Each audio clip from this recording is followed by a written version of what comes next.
again. Thank you everyone for joining me in our session. My name is Goldie and I am the CMX Connect Director for Edo State, Nigeria. This is kind of, please, I would like to know if my audio is clear. I'll put my video very soon. I just need to stop something. So please, if it's clear, can we just say yes in the chat box? Thank you. So yes, tonight we are here to discuss building and nurturing online communities. So yes, basically, okay, thank you. Thank you so much, Viper. Thank you, Taiwo. So basically, the CMS Connect Edo is a brand new CMS community, and it comprises of both community professionals and those looking to build communities. So it felt like an appropriate way to kickstart events with CMS Edo State was to start from the base, to start from the beginning, the building of the community before we go into running the community. And I reached out for speakers and I was honored to have Piper and Gabrielle come in. I'm really grateful for them heeding my request, and I'm very sure that this is going to be very insightful session with both of them. So yeah. So why are we here? So I'm very excited to have each and everyone here. I believe that everyone here is united by a common passion for building and creating vibrant and thriving communities. This session is both for seasoned community managers, aspiring builders, or anyone who's in community. And I believe everyone in this category is part of this integral discussion.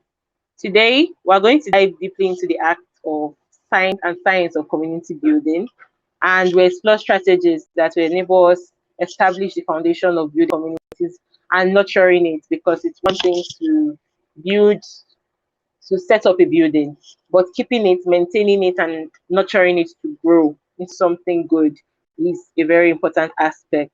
So that is what we are looking at, how to make our communities flourish over time. We have two amazing speakers who are going to bring their wealth of experience, their insights, and their love for community to this. So I'd like to say this is not just a session, a question and answer session between me and the speakers. I'd like to think it's a collective exploration of our stories, and everyone is open to share at some point. So I'd like us to be open-minded and connect, and let's learn together.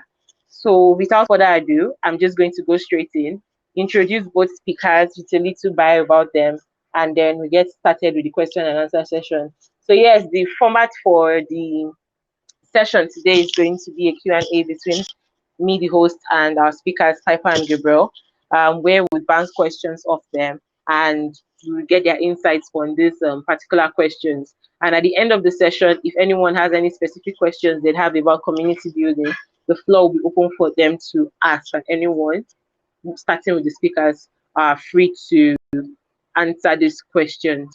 So our first speaker, we have Piper.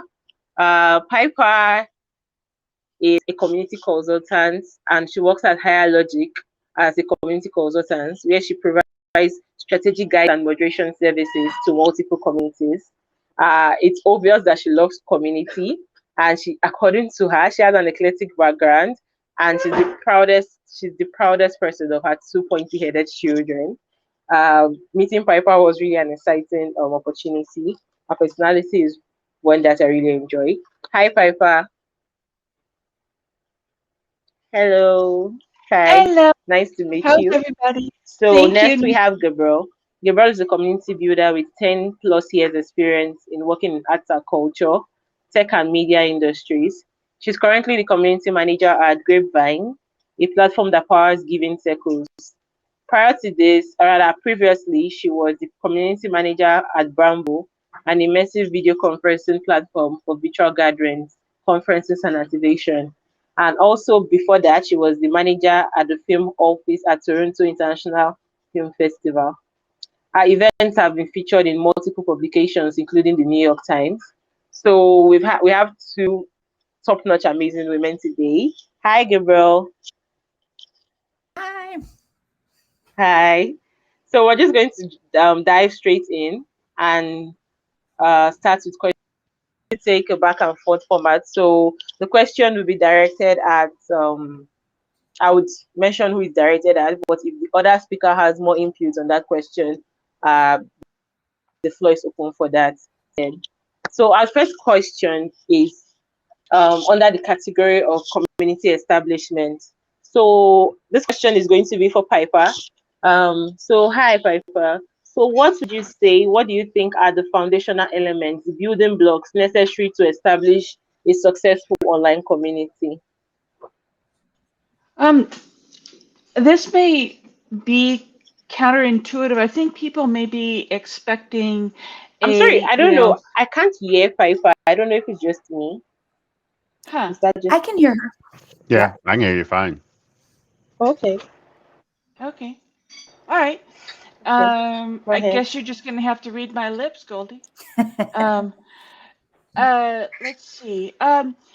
This may be counterintuitive. I think people are going to be expecting, like a platform or a tool or something like that. But really, what you need the most is a very granular goal or insight into what your intent for your community is going to be. You want to know, you can't just go into it saying, oh, I think a community is a good idea.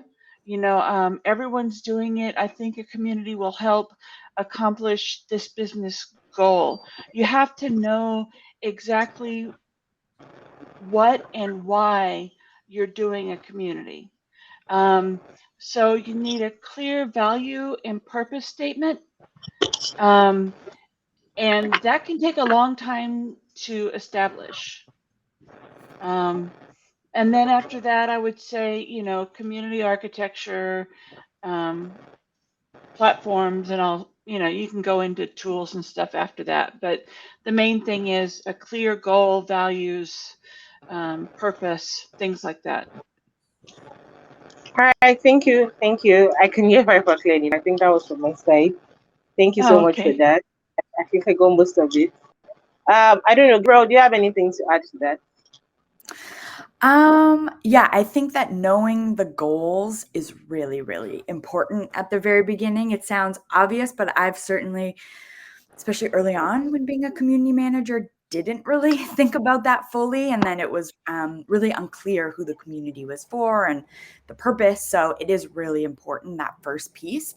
And then I would also just say to have structure or mechanisms in place where you can do sort of like growth experiments with your community and sort of clearly tracking the success of them. So you can either dig into further areas or stop doing something.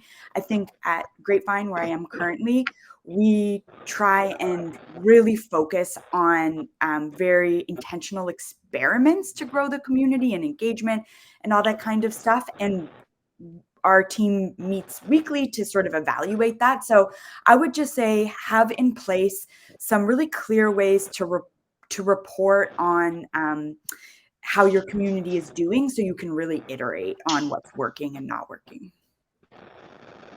Thank you so much for that, Gabrielle. Thank you so much for that.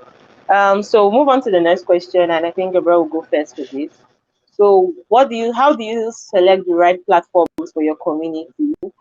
And what are the factors you'd consider when selecting these said platforms to host your online community on? Yeah, I would say one of the most important things is honestly just knowing the bandwidth of your team, because I've certainly been in positions where there's these amazing tools and they are really great, but in the end I couldn't really utilize them fully because I was a team of one. So I would say just really evaluating first what your realistic bandwidth is for platforms so that you can really focus on what makes the most sense, and then you can, scale from there. But I think it's easy to get very excited about what's out there and then you're really not using stuff to its full potential.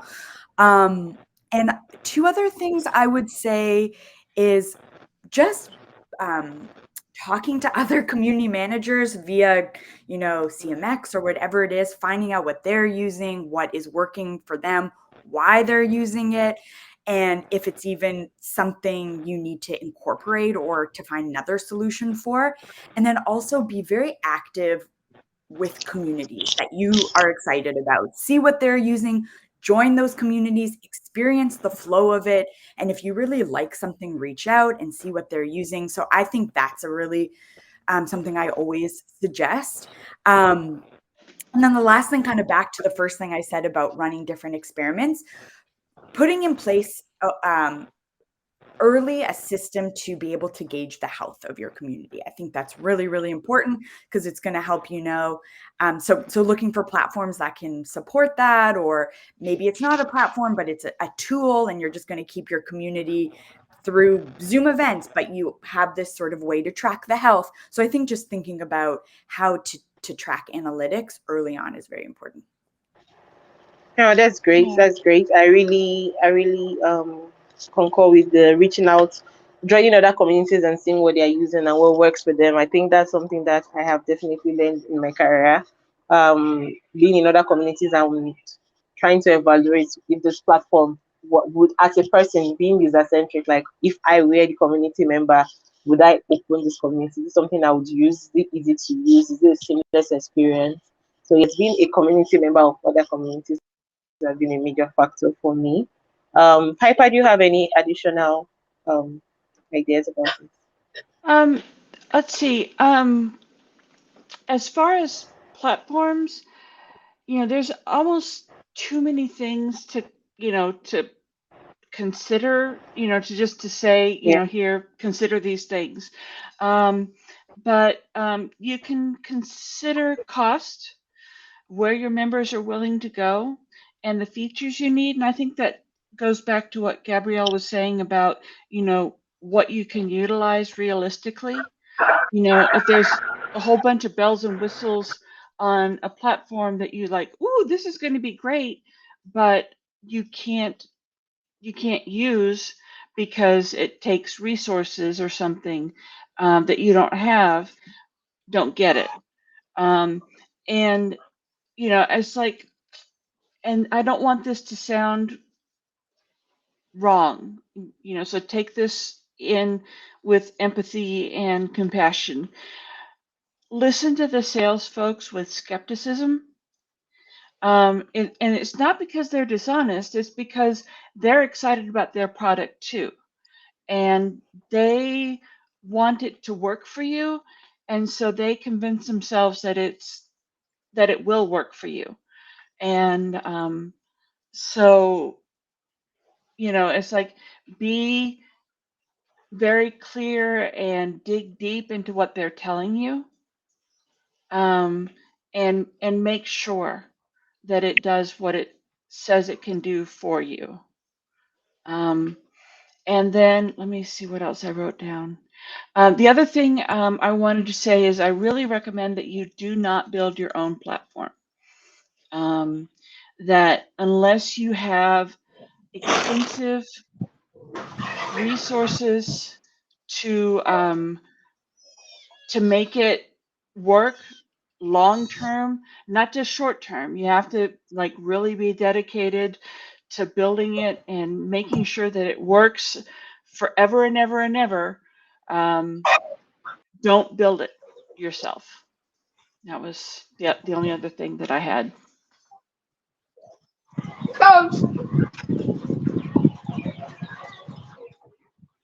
The Hey, question about the option about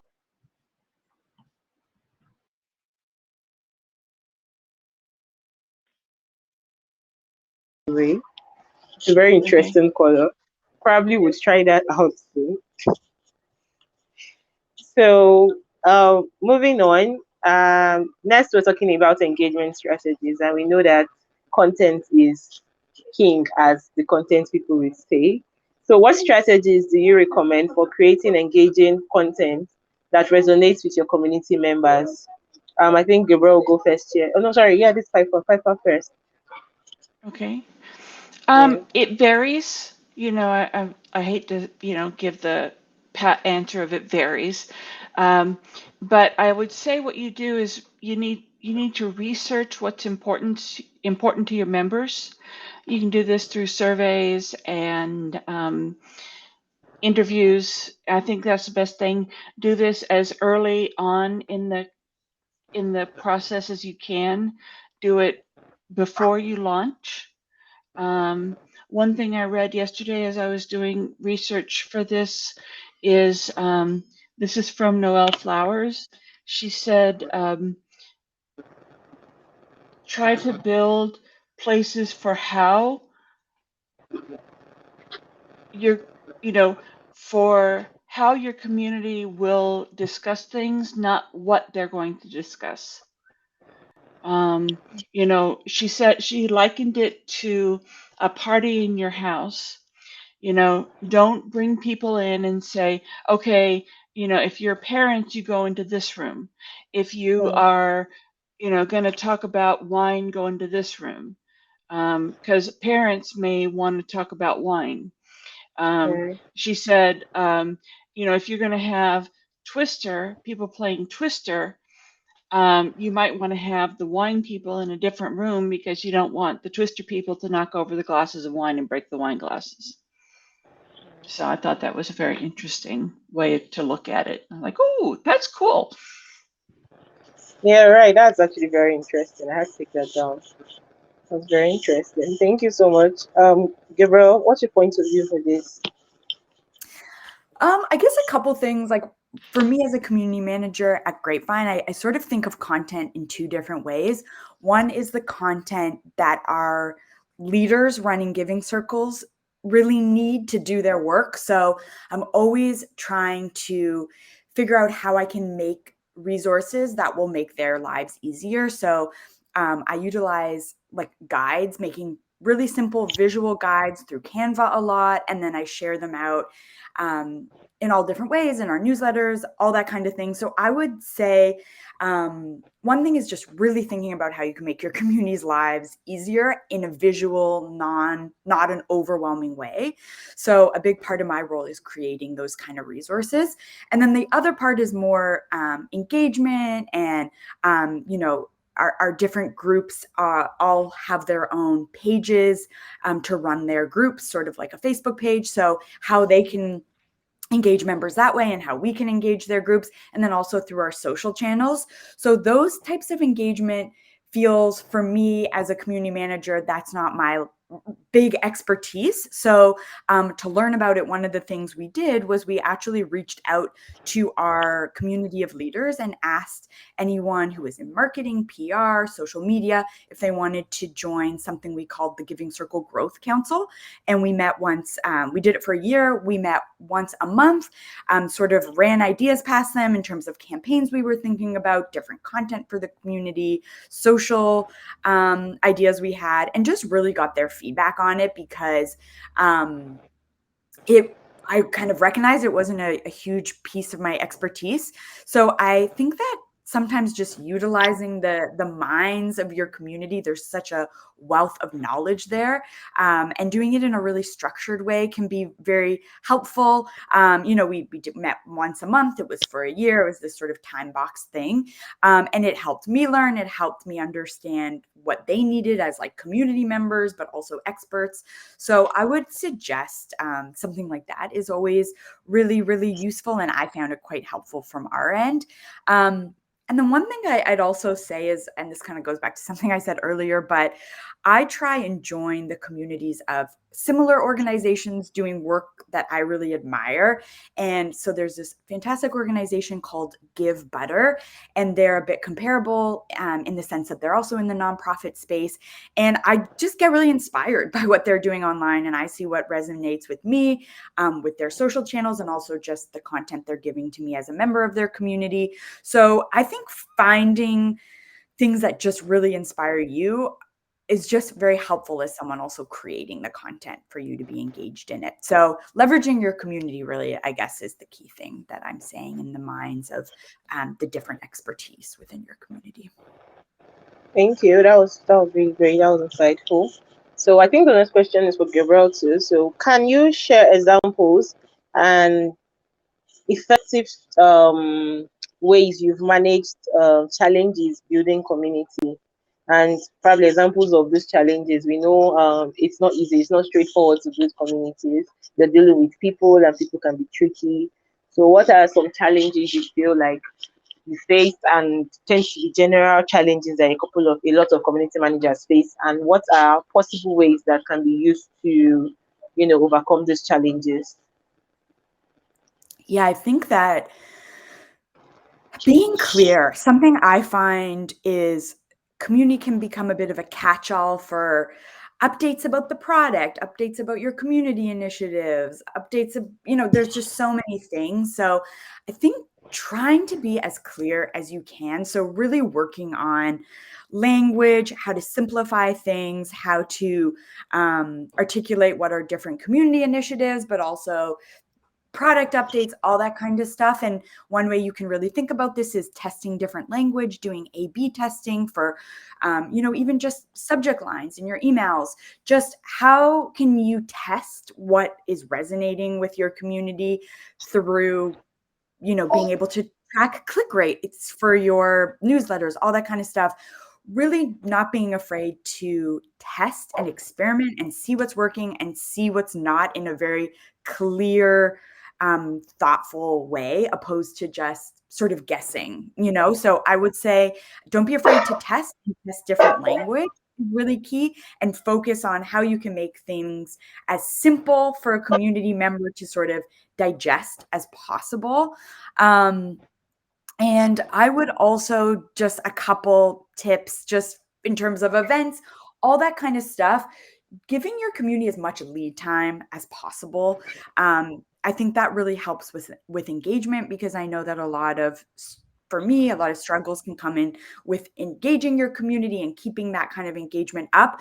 So I think as being as clear as possible with your community and as early as possible is really key. And then also a huge challenge is bandwidth.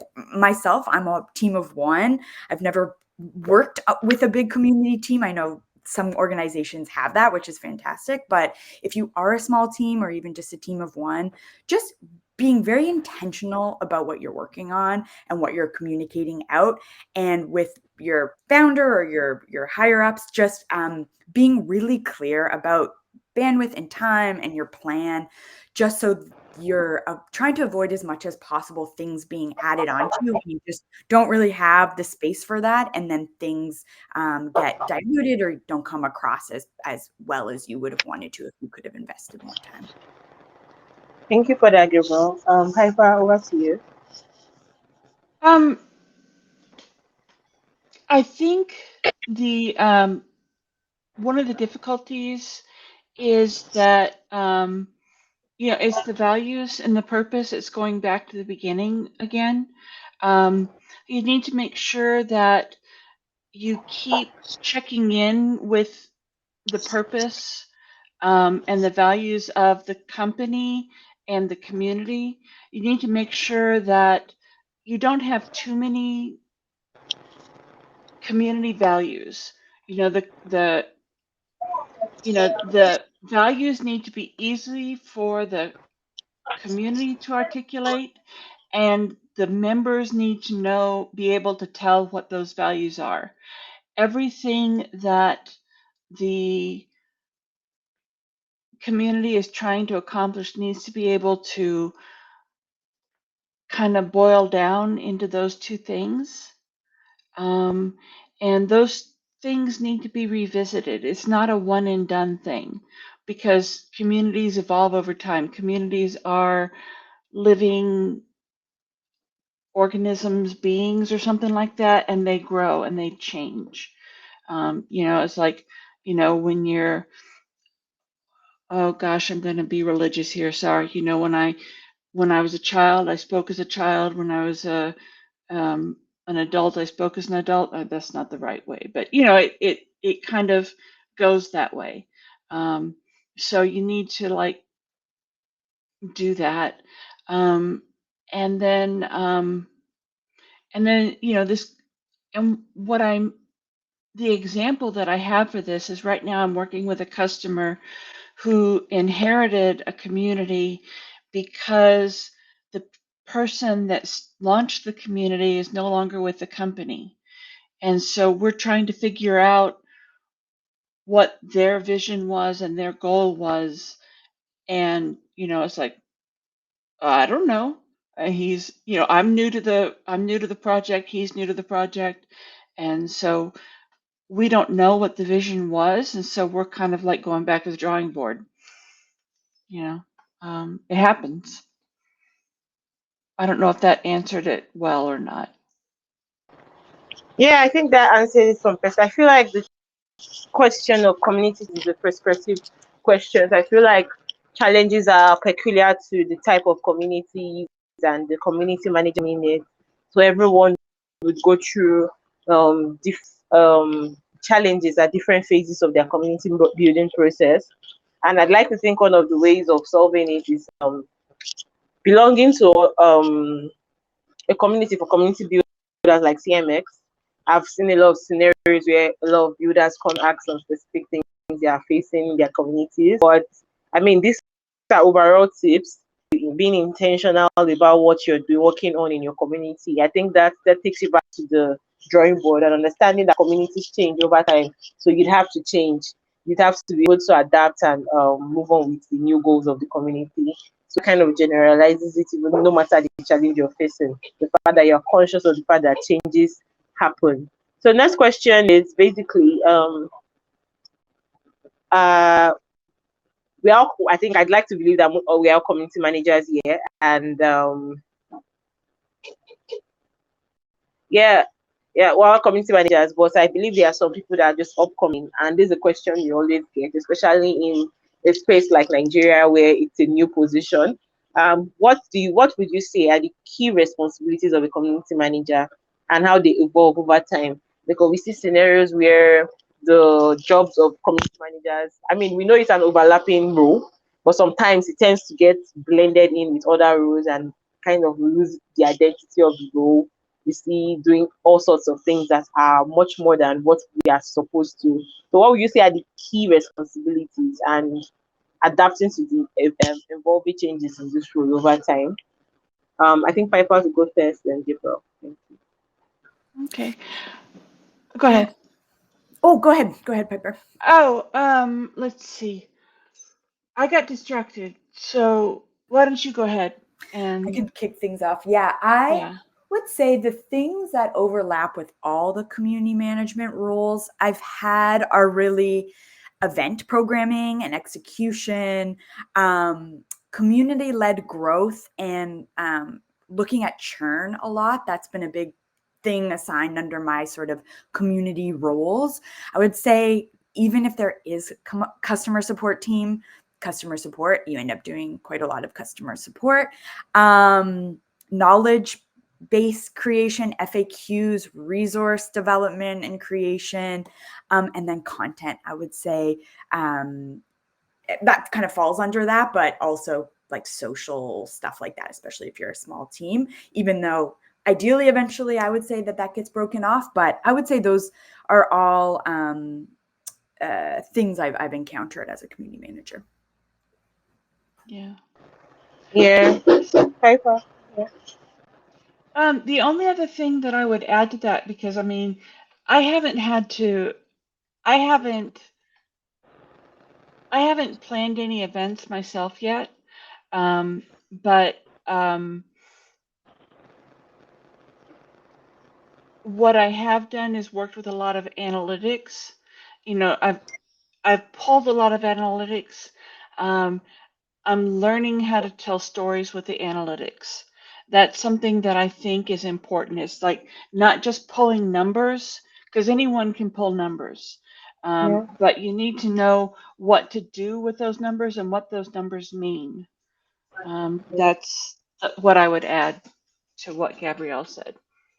Yeah, that's true. I mean, this was a conversation I had with the community manager recently about analytics and metrics. Numbers are very important. I mean, that's something salespeople we agree with, but I'm beginning to realize how important numbers can be to community. So yeah, that's something I'm actively learning at the moment too.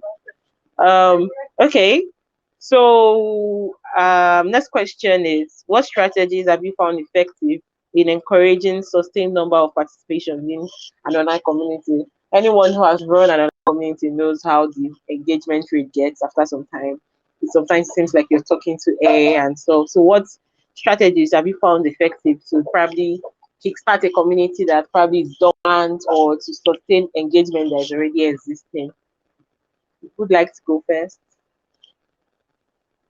I mean, I'll just say something that goes a really long way is our community is, I'll say that with Grapevine and actually any community I've worked with, they're very aware of when you're just sending them macros or automated responses. So I think, and I know that especially as your community scales, you obviously need to have some ways to reduce your workload and automate things. But I think as much as you can at the very beginning to have that personal touch and not make people feel like they're just getting automated information and responses will go a really, really long way. And we get a lot of feedback from our community when they do feel like it's automated and they're not happy about it, and when they don't feel like it's automated and they're just really grateful for that.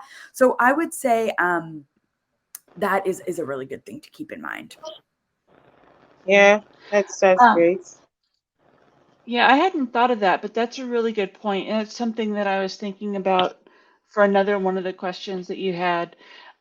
Is like, just because something isn't scalable doesn't mean you shouldn't do it for as long as you can. The personal, like Gabrielle said, the personal touch is really important. Acknowledging what the efforts people are doing, I find very valuable. That and it doesn't have to be public. In fact, I think it is better if you don't publicly acknowledge people unless you have their permission. If you want to, like, say, on Higher Logic Vanilla, we have a member spotlight widget, and we don't put anyone in the widget without their permission. And I will often contact people and say, just thank you for all your contributions. And then, every once in a while we'll, particularly thank someone and put them in the spotlight widget. It's not for many people who participate, it's not about the recognition. They don't want to be recognized. They just want to do it. They feel good when they do it. Yeah, that's great. Yeah, acknowledging active members, building your community super fun and having a personal human touch, let everything not feel robotic. That's great. Next question is about analytics. I mean, something we already mentioned. So, how do you think community professionals can use analytics to assess their community health and plan for their community growth? And also, what metrics do you consider is important when evaluating your growth, the growth of your community? I'll say that's something I personally have struggled a lot with metrics with community, and something that I started working on with our engineers about 3 months ago was coming up with a community health dashboard. So we basically broke it up into, and we use Metabase for this, just for anyone who's interested, but we broke it up into the health of our members, the health of our leaders of groups, and the health of our giving circles, and we basically came up with what those metrics, or what would feed into the general health. So things like if people have posted, if members have, if leaders are organizing events, all these different things, if that's triggered, that will show up in the dashboard as either and then we broke it up into different categories. So at risk, a prospect, healthy, and then so based on whatever the metrics we connected, we have a dashboard that will show the percentage of our groups or members that are in those categories. So healthy or at risk, whatever it is. And then I'll spend time with our at risk category, for example, trying to get to the root of why that is and reach out to those groups or leaders. So I would say trying to design a dashboard where you can visually see a representation of where your community is at and bucket it in whatever categories make sense is really useful.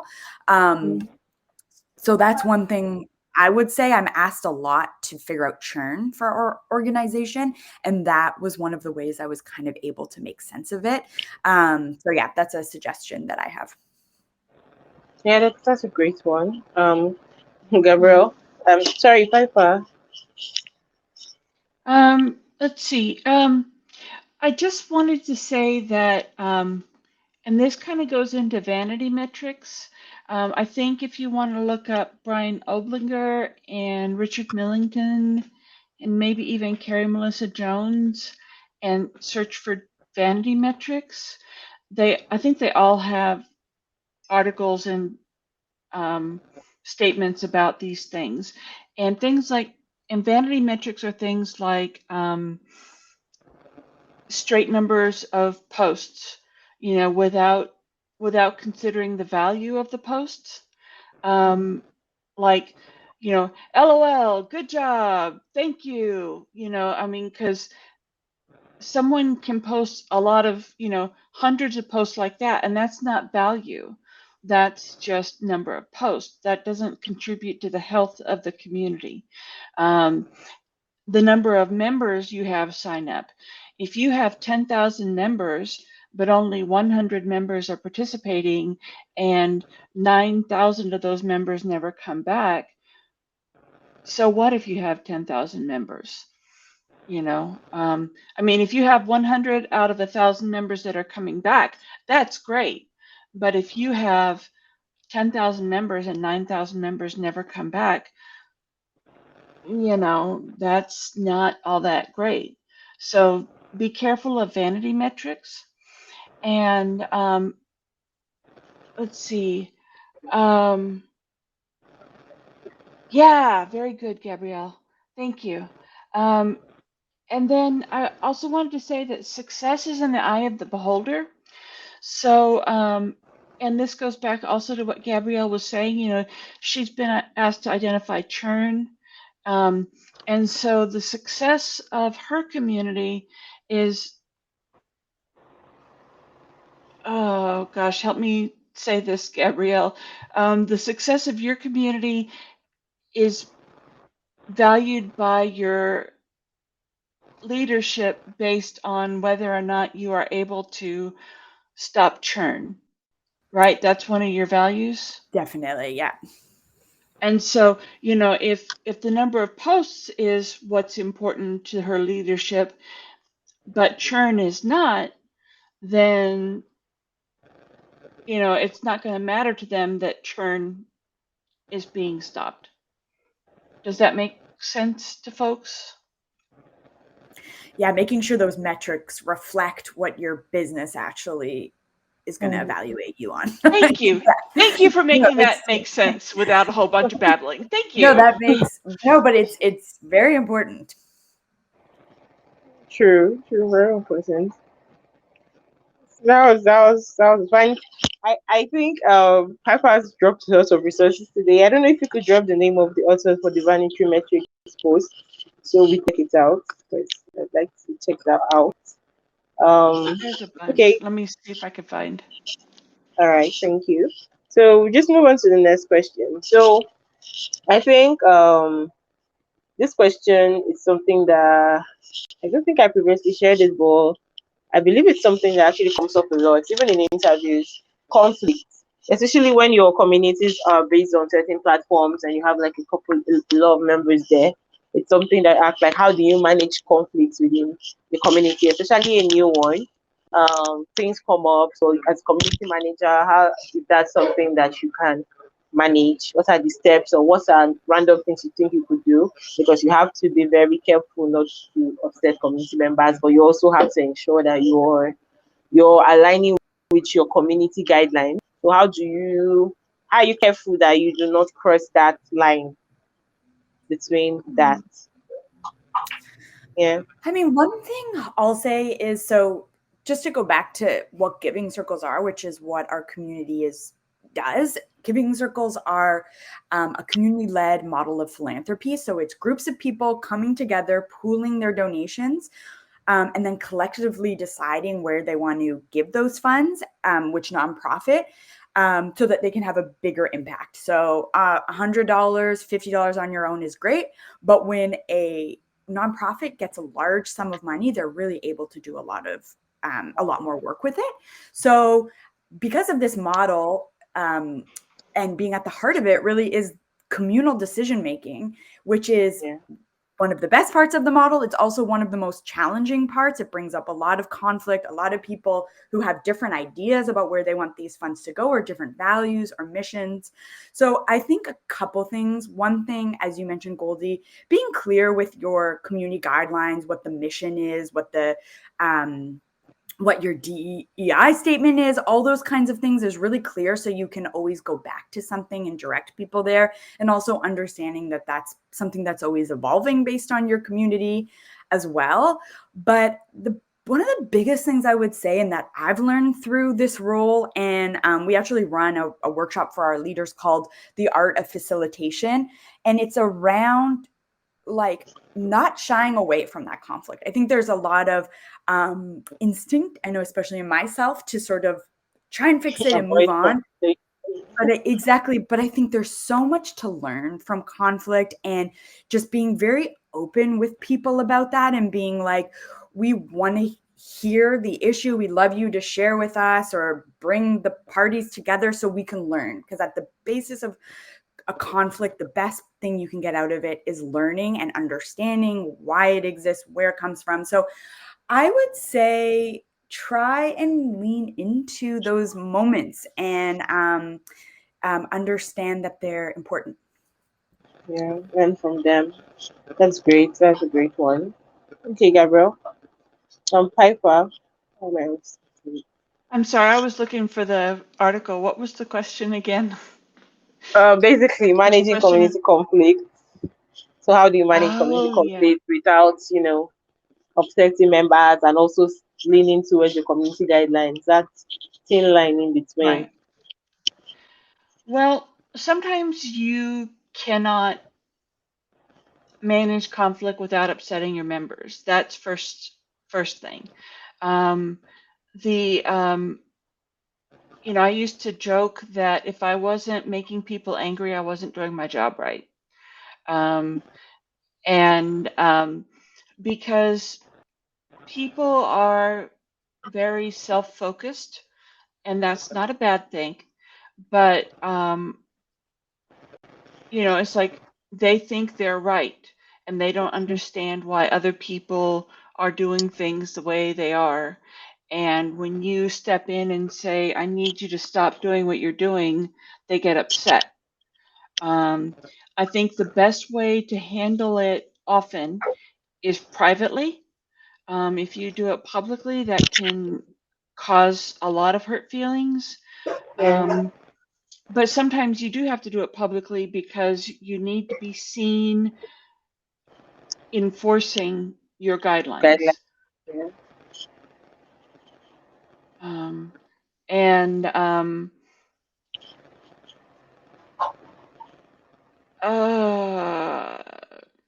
And my brain just turned off. I'm sorry. I think that's the main thing. You have to be. Yeah, you really have to have good guidelines, and in the first place, they need to be clear cut, but they also can't be so restrictive that people can weasel their way out. Well, you didn't like. So I was listening to someone, a comedian last night, and he was saying, my wife got upset that the girls ordered pizza when she made them a dinner. So she told them, the next time she left them alone and made a dinner for them, all right, so here's the dinner. I don't want you ordering pizza or you're going to be in trouble. So the wife came home later and the girls had ordered Chinese food. So they didn't disobey the mother, but they didn't obey the intent. So you have to be able to write your guidelines with the intent and enforce the intent without being too vague. And it's difficult. Yeah, very difficult. And if I had the answer, I would be rich. I know, right? I know. So, yes. So I feel we've covered most of the major questions. So we're just going to move on to like the last set of questions before we open the floor for any participants ask any questions if there's any. So this question is basically, firstly, can you share any personal experiences or success stories you have related to building and nurturing online communities? Yeah, I mean, I would say it's important.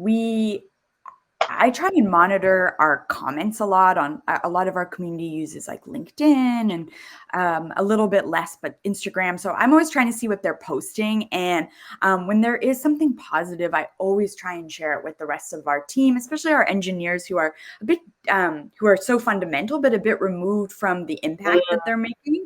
So I always try and share that in our, we have like a shout out channel on our Slack, and just quotes that I can pull up, pictures that people have shared.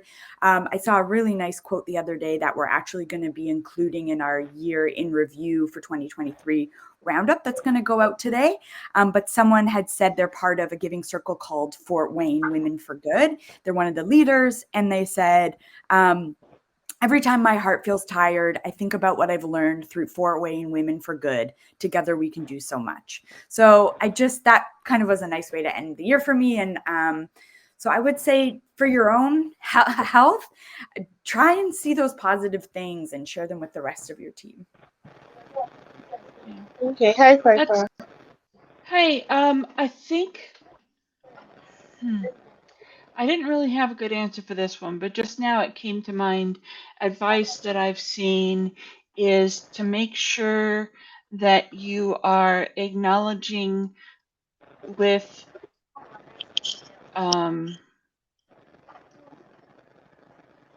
you know how I was talking about earlier, you don't want posts like thanks, LOL, good job, stuff like that. Valuable You want to content. you want to make sure that when you're responding to people or acknowledging their content, that you're making your responses valuable and you're putting effort into it, which could be difficult and time consuming, but it's important. Does that answer the question well? Yeah, I believe so. Yeah, sure. Okay. So Right. for the last question before we take the questions from the question box, what would you say has been your most valuable lesson learned throughout your experience in community building? I have two. And the first one is, and this I actually learned this a long time ago, in real life, is that words have power. And I always knew that they had power face to face, but even online they have power.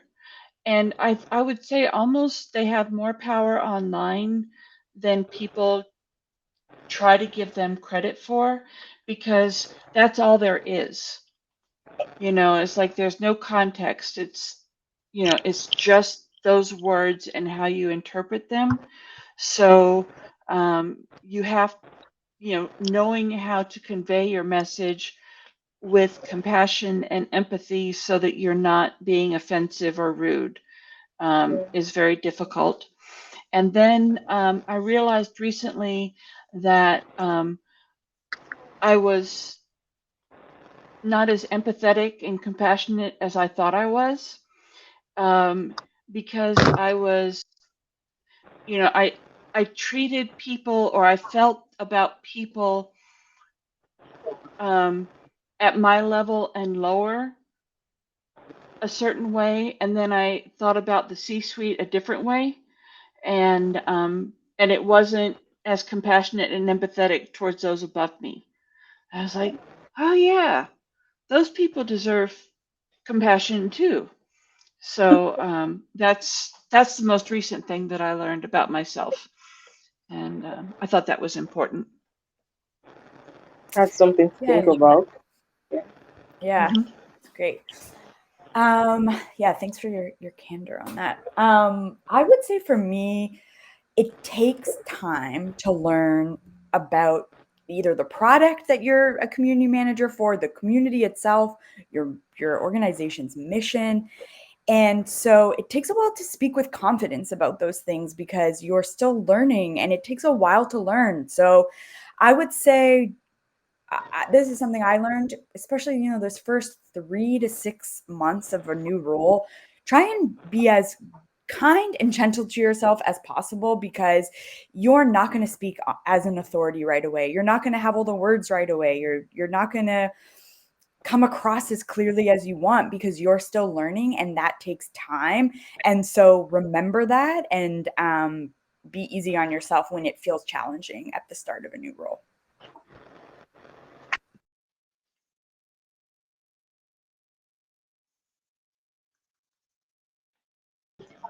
All right, thank you so much. That was really interesting, and that was real. I totally myself something that I'd have to go think about. So quickly, we're just going to go through any comments. If you have questions, can drop it in the chat box. So I just read the one that's already there. So question from Abdulaziz: how do you get sponsors or funds for your community? I'm assuming this also has mostly to do with non-profit communities. But how do you get sponsors and funds for this? Yeah, I mean, I would say one thing our founder kind of works on partnership side mainly, but something I often try and do is surface things to her from the community. So if there's a member who might be a good fit or is connected to something, I always try and surface that to her. We'll also sort of routinely do polls when people join our community. We ask their company they work for, all that kind of stuff. So we try and be really thoughtful about pulling that information and seeing where introductions might make sense and all that kind of stuff. Something we also have done is worked with an organization who helps people get free food or spaces for their events. So a lot of like nonprofits, if they're hosting events, this platform connects them with swag, all that kind of stuff. So we worked with their founder to run an event for our giving circles called Finding Sponsorship for Your Giving Circles. And it was just a really fantastic way to learn how they suggest that and sort of the outreach letters. They have templates for that. So I'll actually share that in the chat, but I think there's a lot of really good learnings there as well, just in terms of how to do outreach and tips for that. So I'll share that in a moment. I don't know. Piper, do you have any inputs? Yeah. Sure. No, I've only been working with B2B companies. Okay. So I don't, and I've only been working in a different Public level, so I haven't had to do that yet. Yeah. Yeah. Sure. So I will have another question. How do you ensure continuity in a community? Continuity. How do you ensure continuity in the community? I think one of the ways we do that is we have monthly newsletters, and there's a certain sort of cadence to these newsletters where we share highlights about community milestones, different members. We always highlight a different leader. We have a section for all of our upcoming events. So I think that those are really, really helpful for letting people know what's sort of ahead for that month and all the different ways that they can engage with us. We also have like a branding guideline that all of our team has, just in terms of when we're creating creative assets or writing the tone for how you should be writing, all that kind of stuff. So I do think a brand guideline is really helpful, and I'm happy to share ours. And then I think, just having these regular checking in with your community in a way that's always a bit familiar with them, so they know that the newsletter is coming up each month, and they know the different sort of things they can expect. All right. Thank you so much. Piper?